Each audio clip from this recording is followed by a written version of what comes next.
Modern life is, well, it's a lot of things, but sometimes it really feels like it's almost designed for isolation, doesn't it? It really does. We're always pushing for independence, optimizing everything, and the result, so many people feel lonely, kind of aimless. Yeah, a real epidemic of loneliness. So if the usual advice is just do more by yourself, maybe the actual answer is something older, like much older, from the ancient Celts, maybe. That's exactly what our source material digs into today. It's not just looking back at history. It's presenting this integrated blueprint. It blends that ancient wisdom with, interestingly, some very modern tools. Okay. So our mission really is to dive deep into three connected ideas. First, the Anam Cara, the soul friend. Second, the journey of pilgrimage.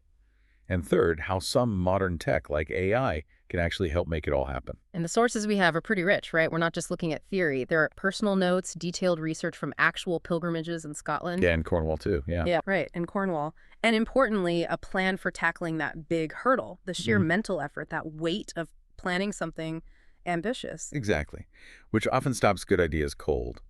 So maybe let's start with the foundation, the relationship part. Yeah. Because that seems to underpin everything else. Makes sense. Let's unpack that relational piece then, the Anam Cara, soul friend. Now, people might go to therapy or maybe a career coach if they feel aimless.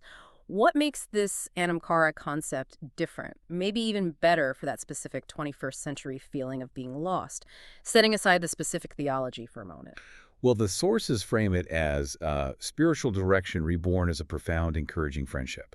I think the key difference is the depth and the mutuality, the reciprocity. Okay. Modern life pushes that independence so hard, like you said, that we often don't share the really deep stuff, the soul burdens. An Anam Cara relationship is meant to be that specific, trusted space. It helps you carry those things and helps you see your calling more clearly. So I could see someone listening thinking, okay, but isn't that just a really good friend, a supportive friend? What's the tangible benefit, the value proposition here? It goes beyond just giving advice or, being a shoulder to cry on. The real value seems to be in this unconditional validation. It helps lower that performance anxiety we all feel. Ah, yeah. The sources put it quite beautifully, actually. It's about gaining confidence that, and this is their phrase, the monarch of the universe truly has your back. Now, translating that into more secular terms, it means understanding your inherent worth isn't just about your job title or how productive you are. It's about clarity on your life role, your vocation, not just your career path. That's a really important distinction. It shifts the goal from external achievement to internal alignment. So the relationship isn't prescriptive, it's more like a partnership. Exactly. It is a partnership. It's seen as a shared blessing. It goes both ways. The focus is on living out core values.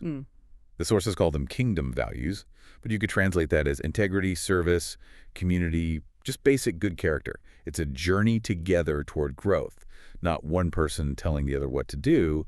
It helps you, stop wandering aimlessly and actually step into your purpose. Okay, so once that inner map starts getting clearer and you have that relational support from the soul friend, the sources then talk about movement, right? Taking it outside. Yes. If the Anam Cara is the internal work, the next step is the physical journey, the pilgrimage or peregrinatio. It's a really natural transition, and there's a core insight here that's super important. The whole point of the pilgrimage is the internal growth that comes from the external journey. You can't let the logistics, the planning, the busyness of travel crowd out that inner work. And the sources really emphasize needing enough time, like generous time, to properly experience the places you visit. They talk about savoring the spiritual quality. For listeners who haven't heard the term, what's a thin place? What's this feeling of Newman they mention? Right, a thin place. It's simply somewhere the boundary between, let's say, the everyday world and the spiritual dimension feels, well, thin, porous. Okay. And Newman is that distinct feeling you get in such a place, that sense of sacredness, maybe, a spiritual atmosphere that's built up over time. It's not just seeing an old building, it's feeling something there. Yeah. And if you rush through, you totally miss it. You miss the Newman. We actually have a great example of this from the 2019 Scotland pilgrimage mentioned in the sources. The prep work started, like a year and a half beforehand? Yeah, easily. Making sure all the practical stuff was sorted so people could actually focus on why they were there. And the itinerary itself was paced very deliberately, starting at Edinburgh for a few nights, letting people settle in, then down to the Scottish borders, Jedburgh, Scots View, Old Melrose Abbey. Right. But the place that really resonated, the one people wish they had more time at, was Holy Island, Lindisfarne, Ah, yeah. which really speaks to its power as one of those thin places. And actually walking the Pilgrim's Way out to Holy Island, that involves a specific kind of vulnerability, doesn't it? The logistics themselves force you to be present. Oh, absolutely. You have to follow the poles marking the route across the sands. It takes, what, 70 to 90 minutes? But the really crucial part is the tide. Right. You have to know the safe crossing times, and they're not always the same as the times for the road causeway. And the sources recommend walking barefoot across the sand. Yeah. That small act immediately connects you to the journey physically, makes you vulnerable, makes you pay attention. It forces you into the moment. That focus on being intentional, on being a bit vulnerable, it makes the walk itself a metaphor for the inner work. Looking ahead, the sources also map out a future pilgrimage in Cornwall, the St. Cuthbert quest. Yes, this one sounds amazing. It's framed around the story of the age of the saints in Britain, tracing these ancient journeys of purpose. So instead of just a scenic walk, you're following figures like St. Piran, he's the patron saint of Cornwall, and St. Aya. It gives the whole thing a narrative depth. It's not generic. It's about walking in the footsteps of people who found their calling. And the route connects some really powerful sites. We're talking St. Michael's Mount. That's a huge pilgrimage spot already. Huge, yeah. And places like St. Nectan's Glen, which the notes specifically call out as a powerful, thin place, and the Rocky Valley Labyrinths near Tintagel for focused reflection. And to give it structure, they're using the Saints' Way. It's an actual historical path, about 27 miles long. It provides that framework for the walk. It's interesting, too, how the planning connects different trips. There was a 2023 itinerary, which I think got rescheduled, but it was designed to follow St. Cuthbert's life story, starting where he died, ending near where he was born, with Holy Island in the middle. Shows real continuity. Okay, so we have the inner work with the Anam Cara, the transformative outer journey with the pilgrimage. That's incredibly rich. But let's be real for a second. Trying to plan something this meaningful, this complex, it often just gets stuck, right? Because of the overwhelm, the self-doubt, the sheer mental load of it all. Absolutely. And that's where the third pillar comes in, the strategic confidence engine. Yes, that feeling of being stuck, Yeah. analysis paralysis, Yeah. it kills so many potentially great projects. The sources position AI here is not just as like a content writer, but as this efficiency expert. Its job is to cut through that emotional friction, that doubt, and actually validate your vision. Okay, how? It helps turn that vague, paralyzing doubt into something objective, something you can actually work with. It replaces the fear with data, basically. You're right. This is where it gets really practical. Take that common fear. Nobody's going to sign up for my pilgrimage or whatever the project is. That thought can just stop you dead in your tracks. How does AI, acting as this confidence engine, help with that? You feed that fear, that doubt, directly into the AI.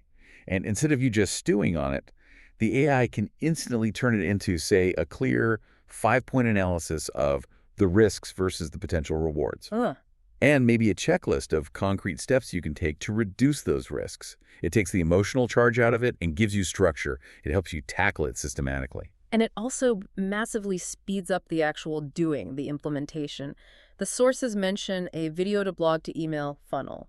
Yeah, think about the time savings. Yeah. You put the effort into creating one core piece of content. Maybe it's a video script explaining the Anam Cara idea. Okay. Then the AI can instantly repurpose that.